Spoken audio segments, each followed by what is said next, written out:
Hey everybody, it's 2 in the morning and I'm videoing, by God. I love this time of night, day, morning, whatever. When everyone's asleep and the dogs are asleep and my mom is asleep and the world just leaves me alone, the phone isn't ringing, it's quiet. I really like it. Plus the light that comes from my little studio setup is really nice at night for some reason. Okay. I have some updates. This is a random update, ramble, just talk about what's on my mind. The first one is a Pink Bowl of Happiness update. I have more people to add to the bowl. I'm going to stop again at 400 and see how that feels. So these will be cut up and placed in the bowl. I want to do another Century Mark giveaway at 400, and that's coming up pretty quick. I think I've got somewhere around 365 or so right now, and so at 400 I'll give something else. I have absolutely no idea what to give away for the next little celebration of of subscribers. I'm thinking about it. If you have any ideas, please tell me, because what's going out right now is this monstrous box, big old huge box of craft supplies that can primarily be used for like art journaling and that kind of stuff. So anyway, after the recipient gets them and lets me know that she's received her package, then I will go ahead and put my boxing video up. So I can show you guys everything that went into her gift, and also show her and talk to her about why I put the things I put in and what, where they came from, what they mean to me and all that. Because I put some interesting stuff in there that was specifically chosen for her. So, yeah, so that's coming up. And, oh, I was talking...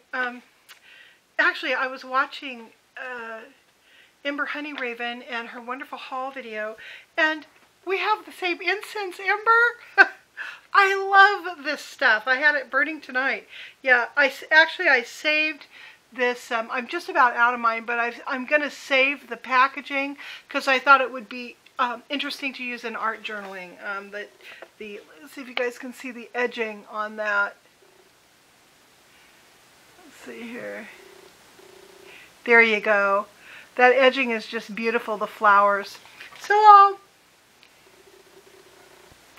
I'll do something with that. I also want to say thank you to Derry. Derry Carpenter sent me a lovely card.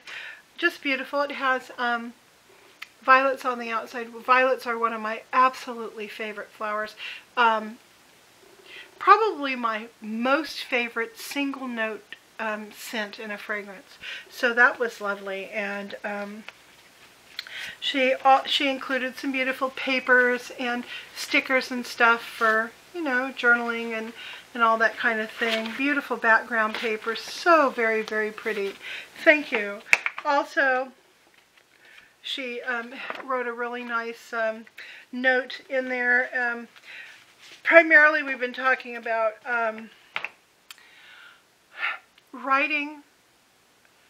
handwriting cards and letters and notes, and how that feels so very special, particularly in today's world of digital communication.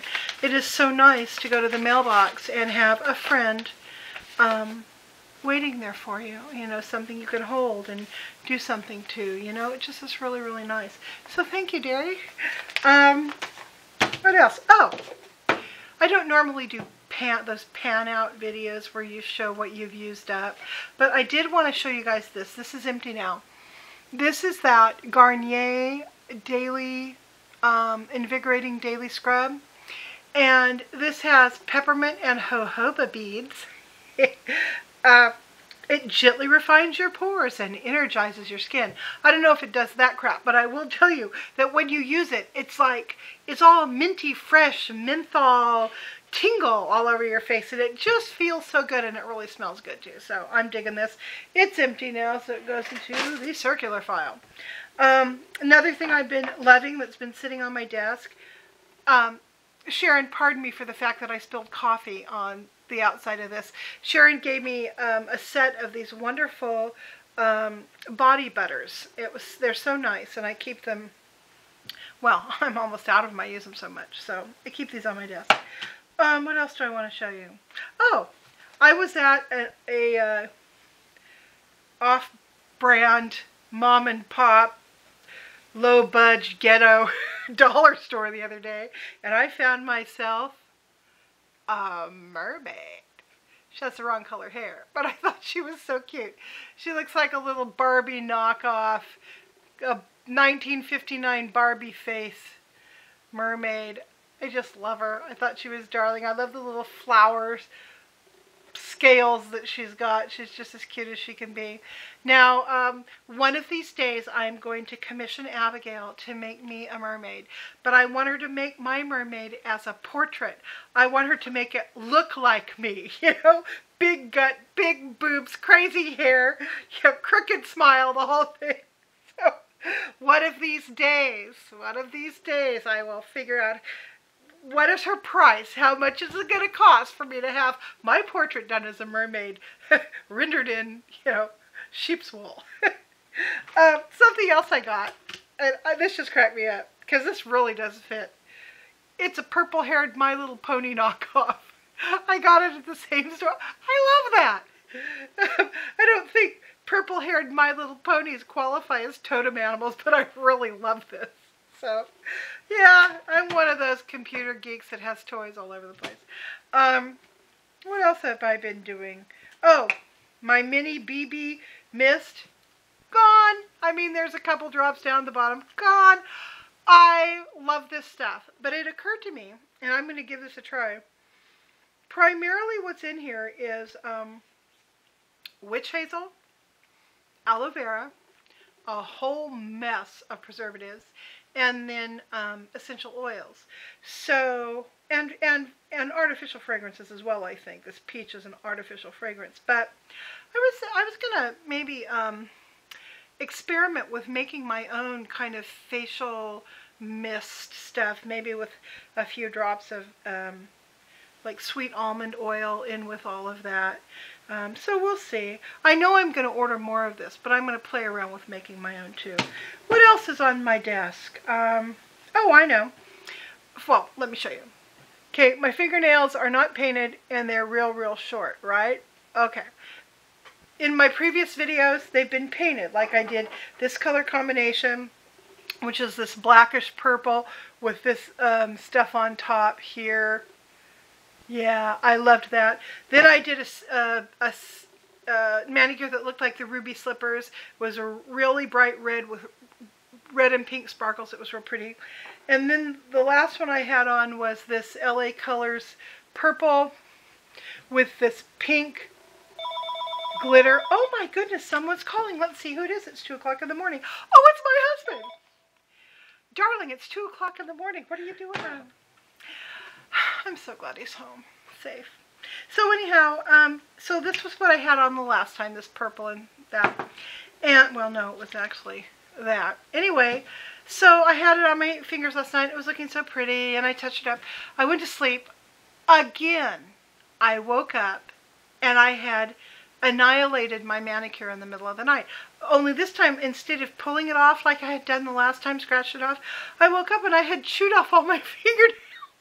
They were littered on the bed.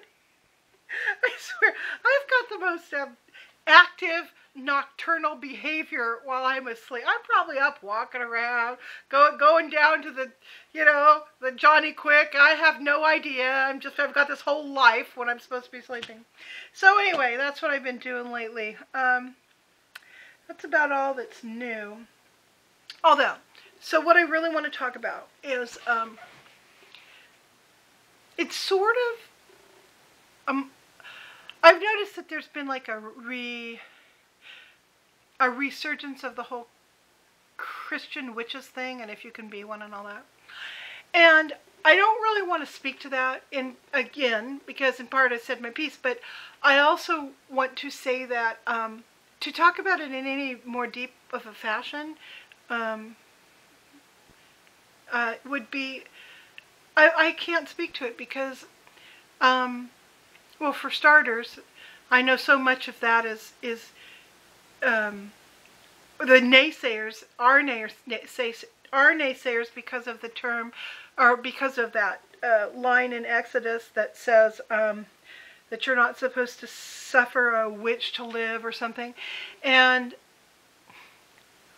that came out of the King James Bible, which was many, many, many iterations after these texts were originally written, and it went through quite a few interpretations, I guess.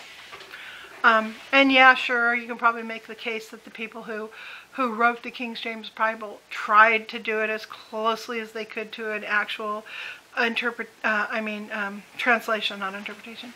But I don't think so. I have a feeling that much was lost. And then you move into all these other Bibles that came after King James. I mean, we think of King James as being like the old Bible, but it really isn't. I mean, far older texts exist than that. So anyway, I think that when it comes to arguing your point with ancient literature that you really don't know how well it was translated,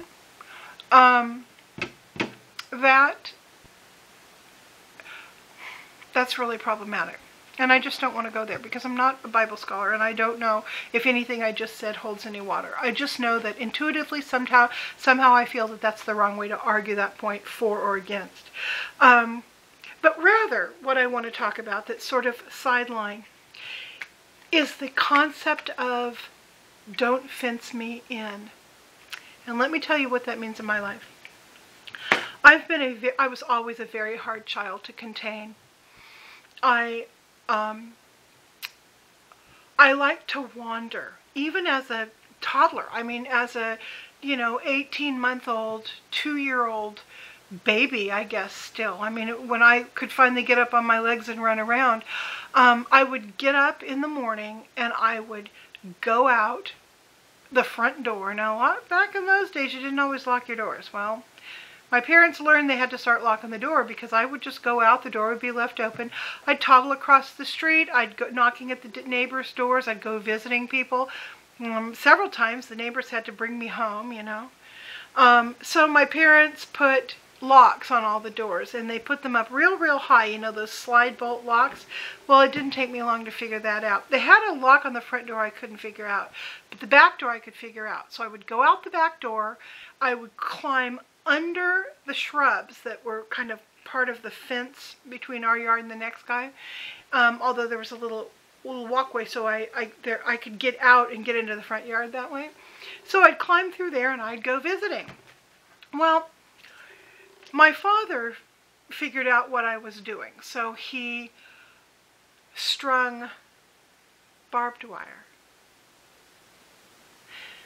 I think we need to pause and consider that phrase, barbed wire, to keep me in. So it didn't take me long to figure out how to get through the barbed wire. Well, my parents couldn't figure this out because the neighbors were still coming over, delivering me to the front door at 5:30 in the morning. So my parents took me outside. They said, "Okay, Cheryl, show us how you get outside." And I obliged. What I would do, and I have memories of actually doing this, the way that the barbed wire was set up, I could hook, well, there were 3 strands. I could hook the 2 upper strands on a little limb, and the bottom strand just kind of laid on the ground a little bit. It was a little bit loose. So what I would do is I would back through. I would back out between this hole in the barbed wire that was like this big. And then I would put them back down and off I would go. So I can't remember how my parents actually solved the problem because I don't think we had deadbolt locks back then. We had slider locks, we had door locks, different kinds of locks, but I don't recall. I mean, you didn't just go down to the local hardware store and buy a deadbolt back in those days. So they must have figured something out because I don't recall doing that when I was a little bit older. I just remember doing it when I was real young. The other thing I would do is I had this, you guys who are my age probably remember these remember those big old plastic horses? They were on a frame, and they had springs, and you'd get up on them and you'd bounce up and down on these big old plastic horses.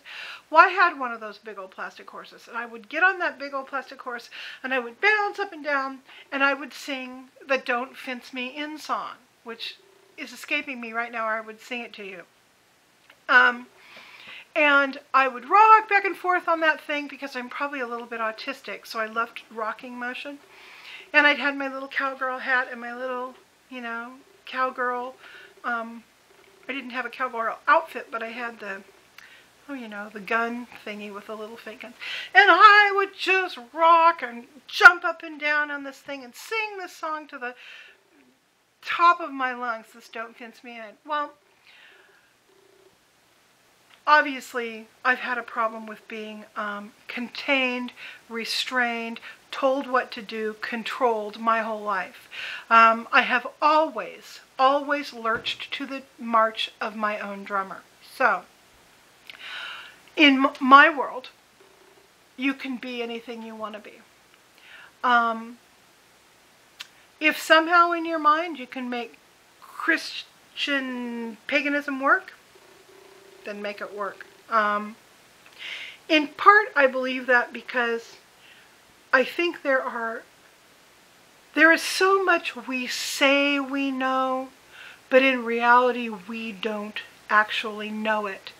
If that weren't true, then there wouldn't be so much focus on Bible scholarship and not just Bible scholarship, but sacred text scholarship. People down through the ages and now and unto the future will argue points in these sacred texts. And that is why, particularly in Christianity, you have so many different denominations. I mean, Catholics and Protestants. And then from the Protestants, they fractured into, hundreds, actually, of little sects. Then you got the cults that rolled off of them. So, I don't have any problem with people amalgamating their religions, particularly Christian religions, because Christianity takes the Old Testament, the Jewish law, and the New Testament and amalgamates that. And there is so much that is seemingly contradictory about those two. So, who's to say, really? But I know that I don't want to be fenced in by anybody's doctrine or dogma. I'm a good rule follower, particularly rules that are designed to protect my civil rights and my human rights as much as the next guy's. I'm good with that stuff. But I'm not good with anything that attempts to make me believe some faith that someone else has adopted as being the one true faith. Yeah, I wouldn't last long in the Muslim world. I think I'd get stoned pretty quickly. So anyway, that just was on my mind tonight. Don't fence me in, and you know what? Don't fence others in either, because it's amazing what you can learn if you set your prejudices aside and you really listen to what people who are different than you have to say. It only broadens your world. So, I think that's about it. I finished my mirror and I hung it up. I might tack that video onto the end of this video. I shot a couple minutes of it. I hung it up in my room so you guys could see it. And so what's the rest of my week like? Well, tomorrow I'm probably going to get a chest x-ray for my mother, because she she tests positive for not diabetes, for tuberculosis, even though she's never had tuberculosis, because like many people of her age, she was exposed to it as a child and has the antibodies. So we have to do that, and we have to fill out a bunch of paperwork and this, that, and the other. Oh, I wanted to show you something else. Look at this really neat necklace. I gave my sister one of these too. I don't know if she ever she probably doesn't wear it. I don't know if she even kept it, but it's neat. It's a globe and a pair of binoculars, little binoculars frame. Sorry about that, it's probably making you crazy. Isn't that neat? And the globe thing, he actually turns around. I just thought that was cool. I liked it because even though I'm not a world traveler, it sort of speaks to having an adventuresome spirit and a thirst for knowledge and for knowing and for peeping at things as closely as you possibly can and having sort of a global world view. So I really like this little necklace, and I'm going to wear it a lot more often because it speaks to me. I loved watching everybody's subscriptions tonight. I mean, my subscription is of everybody else's videos tonight. It was really fun. I'm feeling a shift in energy. I don't know if any of you guys are feeling it too, but, you know, for the past 3 weeks or so, there's been a real negative vibe just hovering over, you know, at least all my YouTube people. Most of my YouTube people, and we've all kind of felt ourselves just kind of grinding through this negative fog, and I am feeling it lift for myself, and I'm sort of sensing it lift for my friends as well. So, you know, come on back to me about that. Are you guys feeling that there's a shift towards positivity and productiveness from this sort of static kind of negative downer place that at least I've been in for a long time? I'm going to say we have been in, because I think I can include a lot of you in that. So I'm feeling very hopeful, and I'm feeling capable, and like I have the strength to do the things that I have to do. So that's a really good place to be in.